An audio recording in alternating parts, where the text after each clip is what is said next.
Chapter 34. The Lord said to Moses, "Command the Israelites and say to them, when you enter Canaan, the land that will be allotted to you as an inheritance is to have these boundaries. Your southern side will include some of the desert of Zin along the border of Edom. Your southern boundary will start in the east from the southern end of the Dead Sea, cross south of Scorpion Pass, continue on to Zin, and go south of Kadesh Barnea. Then it will go to Hazer Adar and over to Asmon, where it will turn, join the Wadi of Egypt, and end at the Mediterranean Sea. Your western boundary will be the coast of the Mediterranean Sea. This will be your boundary on the west. For your northern boundary, run a line from the Mediterranean Sea to Mount Hor, and from Mount Hor to Lebo Hamath. Then the boundary will go to Zedad, continue to Ziphron, and end at Hazer Enon. This will be your boundary on the north. For your eastern boundary, run a line from Hazer Enon to Shepham. The boundary will go down from Shepham to Riblah on the east side of Ain and continue along the slopes east of the Sea of Galilee. Then the boundary will go down along the Jordan and end at the Dead Sea.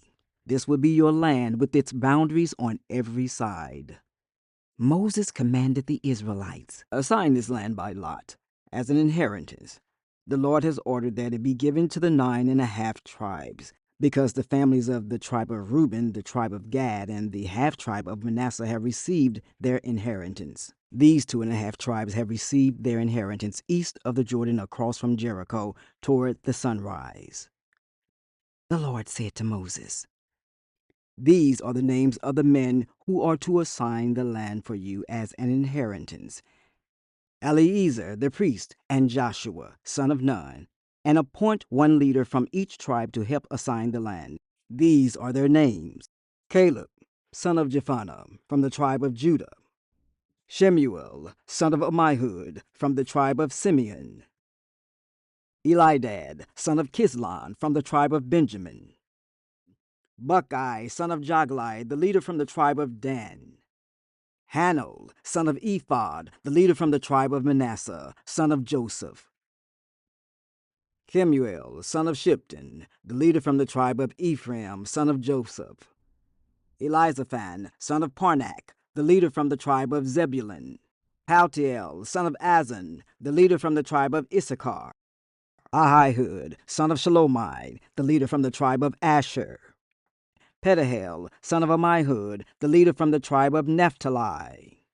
These are the men the Lord commanded to assign the inheritance to the Israelites in the land of Canaan. Chapter 35. On the plains of Moab, by the Jordan across from Jericho, the Lord said to Moses, "Command the Israelites to give the Levites towns to live in from the inheritance the Israelites will possess, and give them pasture lands around the towns. Then they will have towns to live in and pasture lands for the cattle they own and all their other animals. The pasture lands around the towns that you give the Levites will extend 1,000 cubits from the town wall. Outside the town, measure 2,000 cubits. On the east side, 2,000 on the south side, 2,000 on the west, and 2,000 on the north, with the town in the center. They will have this area as pasture land for the towns. 6 of the towns you give the Levites will be cities of refuge to which a person who has killed someone may flee. In addition, give them 42 other towns. In all you must give the Levites 48 towns, together with their pasture lands. The towns you give the Levites from the land the Israelites possess are to be given in proportion to the inheritance of each tribe. Take many towns from a tribe that has many, but few from one that has few."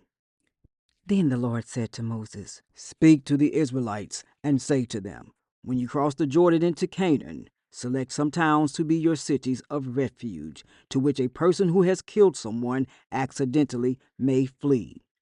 They will be places of refuge from the avenger, so that anyone accused of murder may not die before they stand trial before the assembly. These 6 towns you give will be your cities of refuge. Give 3 on this side of the Jordan and 3 in Canaan as cities of refuge. These 6 towns would be a place of refuge for Israelites and for foreigners residing among them, so that anyone who has killed another accidentally can flee there. If anyone strikes someone a fatal blow with an iron object, that person is a murderer. The murderer is to be put to death. Or if anyone is holding a stone and strikes someone a fatal blow with it, that person is a murderer. The murderer is to be put to death. Or if anyone is holding a wooden object and strikes someone a fatal blow with it, that person is a murderer. The murderer is to be put to death. The avenger of blood shall put the murderer to death. When the avenger comes upon the murderer, the avenger shall put the murderer to death. If anyone with malice aforethought shoves another or throws something at them intentionally, so that they die, or if out of enmity one person hits another with their fist so that the other dies, that person is to be put to death. That person is a murderer. The avenger of blood shall put the murderer to death when they meet. But if without enmity someone suddenly pushes another or throws something at them unintentionally, or without seeing them drops on them a stone heavy enough to kill them, and they die, then, since that other person was not an enemy and no harm was intended, the assembly must judge between the accused and the avenger of blood according to these regulations. The assembly must protect the one accused of murder from the avenger of blood and send the accused back to the city of refuge to which they fled. The accused must stay there until the death of the high priest, who was anointed with the holy oil. But if the accused ever goes outside the limits of the city of refuge to which they fled, and the avenger of blood finds them outside the city, the avenger of blood may kill the accused without being guilty of murder.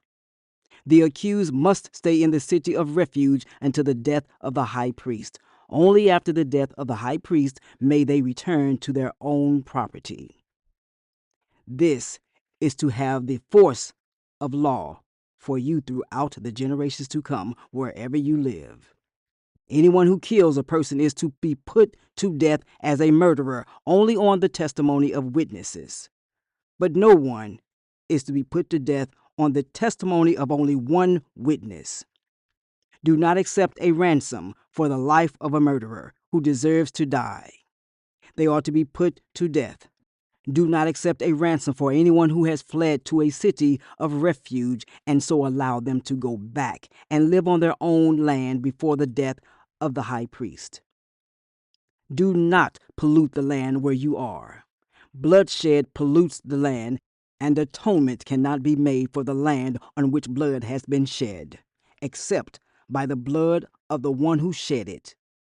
Do not defile the land where you live and where I dwell, for I, the Lord, dwell among the Israelites. Chapter 36. The family heads of the clan of Gilead, son of Machir, the son of Manasseh, who were from the clans of the descendants of Joseph, came and spoke before Moses and the leaders, the heads of the Israelites' families. They said, "When the Lord commanded my Lord to give the land as an inheritance to the Israelites by lot, he ordered you to give the inheritance of our brother Zelophehad to his daughters. Now suppose they marry men from other Israelite tribes. Then their inheritance will be taken from our ancestral inheritance and added to that of the tribe they marry into. And so part of the inheritance allotted to us will be taken away.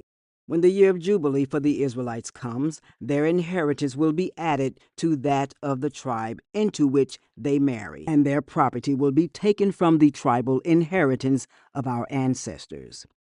Then, at the Lord's command, Moses gave this order to the Israelites. "What the tribe of the descendants of Joseph is saying is right. This is what the Lord commands for Zelophehad's daughters. They may marry anyone they please as long as they marry within their father's tribal clan. No inheritance in Israel is to pass from one tribe to another. For every Israelite shall keep the tribal inheritance of their ancestors. Every daughter who inherits land in any Israelite tribe must marry someone in her father's tribal clan, so that every Israelite will possess the inheritance of their ancestors. No inheritance may pass from one tribe to another, for each Israelite tribe is to keep the land it inherits. So Zelophehad's daughters did as the Lord commanded Moses. Zelophehad's daughters, Mahlah, Tirzah, Haglah, Milcah, and Noah, married their cousins on their father's side. They married within the clans of the descendants of Manasseh, son of Joseph, and their inheritance remained in their father's tribe and clan. These are the commands and regulations the Lord gave through Moses to the Israelites on the plains of Moab by the Jordan across from Jericho.